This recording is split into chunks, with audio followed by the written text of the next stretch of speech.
and beat the other team? Who knows? Yeah, so Madden 21 got updates they're putting out. Actually, no, it's the wrong one. My bad, sorry. So Quinn Ewers, I don't know, it's some high school kid. He's pretty much the number one ranked player and number one ranked QB in the 2022 recruiting class, committed to Ohio State after decommitting from Texas. This is a huge deal because they were like, oh my goodness, Texas football's back, because they say that shit every year. And I keep telling you, Texas is trash. Oh man, hey.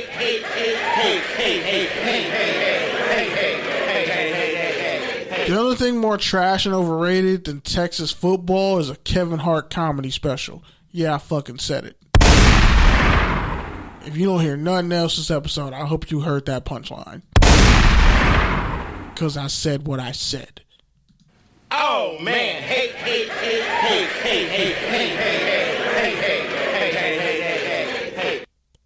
It's a touchdown because if I was a top 5 player, I wouldn't want to play at Texas. Tom Herman's not going to develop you. You're going to get to the NFL and be trash. Like, if you're not a receiver or a decent safety, or maybe a D lineman, you're probably end up going undrafted. But, like, Texas isn't producing quality NFL talent right now. They're just not. It's a waste. Like, and he's the number one QB in the country. Why would you stifle yourself by going? You see what Sam Ehlinger's dealing with at Texas? He's a great talent. He'll probably catch an NFL roster. And Texas is still trash. So is Whataburger. But yeah, after all that, Ohio State is producing QBs, NFL QBs. And that's where guys are going to go, especially a guy who's the number one player in his class, his graduating class. And as a sophomore, he's putting in work. Dual threat, really going to be considered a pocket passer, but the sky's the limit for a guy like that.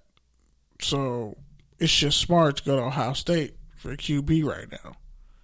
Or elite, like the elite of elite QBs. Should go to Ohio State. Now, Texas, on the other hand, I mean, if you get offered a scholarship offer to Texas and it's your only scholarship offer, go. Don't be stupid. But Texas ain't winning nothing right now. They can't even win the Big 12, and there's only 10 teams, and they're only going to play like 6 games.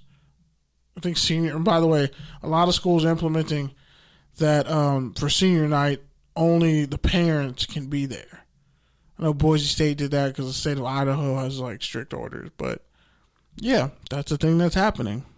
So, man, I feel like if you're a senior, you should kind of get this year over again. Like, if you're a senior, you should be allowed to come back next year. Like, didn't you have a senior night already? Yeah, it was COVID. It don't count. I get an extra year. But, you know, I don't know how that's going to play out, but I think that's something that should be considered. If you're a senior and you didn't get to play a full season this year, you should be allowed to come back. Especially if you know you're not going to make it to the league. Like, yeah, let me get that extra year. Let me get that 6-year senior status. I appreciate it.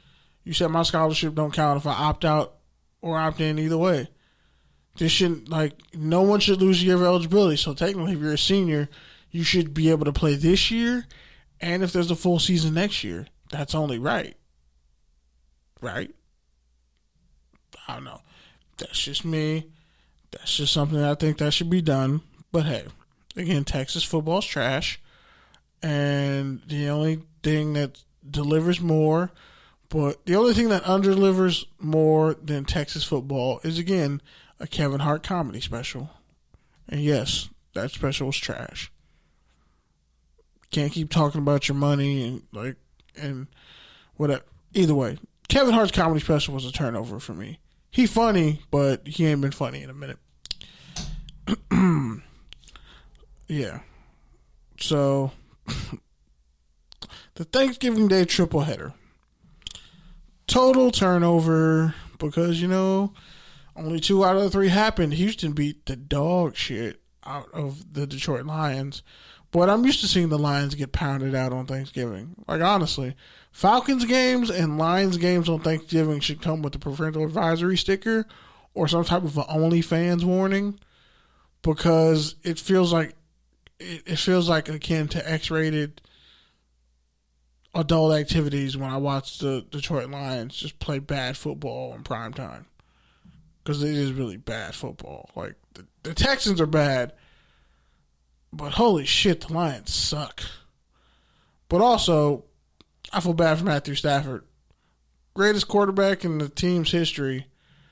And it don't matter because your team's always trash. Like, this dude can do things with his arm that most human beings just can't do, and he'll never really get the credit for how great of a player he is and how he grew as a player because he plays in Detroit. That's my fear for Joe Burrow being in Cincy. Yeah, you're great, but the Bengals are cursed and they suck.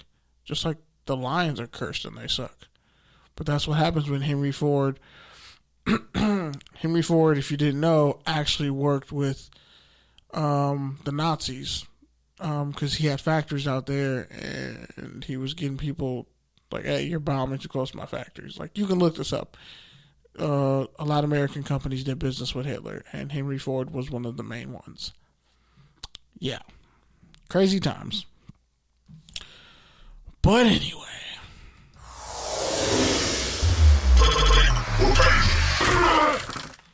So Colin Kaepernick dropped a video and a tweet pretty much saying him and Eric Reid are ready to play. Been ready to play. At this point, here's my take. Kaepernick got to just get his football shit up, bro. It's not coming back. The only way Kaepernick is going to see a football field is if he buys Madden and plays as himself on a team of his choosing. That's the only way it's going to happen. Eric Reid can still play. Honestly, the Raiders really need him because, boy, there's Jonathan Abram is just not hit. Like, if we were playing Madden, I would just move Jonathan Abram to outside linebacker because this motherfucker can't cover anything in the deep third. Like, the fact that he gave that touchdown to Kelsey, which, by the way, fuck the Kansas City Chiefs. Just want to say that. And the clickbait claim. You know, for the Raiders, who've literally just passed on everyone, like, to get that close to almost beat the Chiefs and then not win, it's just a kick in the balls with steel-toe boots on your birthday. That's what that feels like. It's like the first person who had to sit through Kevin Hart's special and pretend like they liked it. That's what that felt like. But Kaepernick really got to give it up. Eric Reid, again, can still play. I guess he turned down being on a practice squad. He didn't want to go through all that, which I get it. I feel like they probably are offering him a lot of sleight of hands. But some of these guys are okay with eating shit to just get on the roster. And some people might have to do that. Other people won't do that. It all depends on what your principles are and what your standards are and where your line is. Because once you compromise your line, you no longer really have anything to stand on. Unless you try to make amends or do a mea culpa or whatever. But, you know, it is what it is. I just don't think Kaepernick's ever going to play again. Kind of wish he would just stop. Like, we get it. We get it that you want to play. And it's been like 2,000 or so days or whatever. Like, since you were allowed on the roster, we get it. But that moment is over, bro. You're never getting back in the league. It's just done. I hate to say it. Yeah, Taysom Hill. Taysom Hill actually played good, but again, this is where my take is that they beat the Falcons, who are nobodies. Against an elite defense, Taysom Hill is going to get exposed, and the Saints are going to be in trouble. The Saints have an elite defense, and if they somehow choke in the playoffs, this could be the reason. Because of Taysom Hill, if Drew Brees can't come back in the time necessary from his collapsed lung and severely broken ribs. You got Taysom Hill and Jameis Winston. Like, holy shit, that is a crapshoot if I've ever seen one.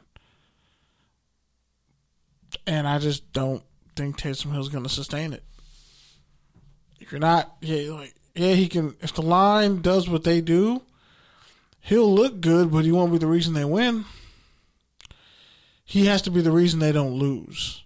And even with that, I don't think it's enough when the team knows that the guy playing quarterback is prone to run, and they'll eventually adjust to what you're doing. Teams know how to take away Michael Thomas. Teams know how to take away Alvin Kamara. So what you going to do? Also, P.J. Walker, XFL star, undrafted QB out of Temple. He got his first win as a starting quarterback in the NFL for the Carolina Panthers, replacing the injured Teddy Bridgewater. He threw some bombs. He threw a couple of dimes. That was really dope to see from P.J. Walker. I'm glad that things worked out for him. And one of the few XFL guys that, managed to get their career back going. So good for him. It's a wonderful story. Carolina Panthers still suck, but hey, it's a wonderful story. And lastly, Alex Smith gets his first win as a starting quarterback since his gruesome, horrible injury. He got a second win today against the Cowboys. I guess Ron Rivera was right for sticking with Alex Smith. Antonio Gibson's looking great at running back. You got to get a guy who can get your playmakers on the perimeter of the ball, and Alex Smith is looking like that yet again, a great bridge QB. Hopefully Haskins can rebound, figure things out, and have a better season next year.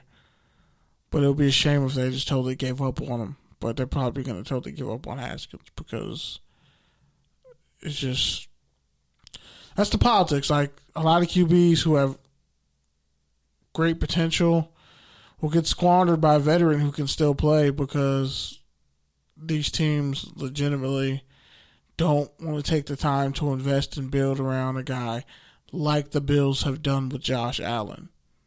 Very few teams are doing that. Miami is kind of doing it, but a team like the WTFs, they've never shown the ability to do that, like historically. They just haven't. So I'm not shocked. It is what it is. But on to, the end of the show. This is it. I'm done. I ain't got shit else to say. So I'm just make this rant quick. Shout out to all y'all. If you're even listening, shout out to you for listening.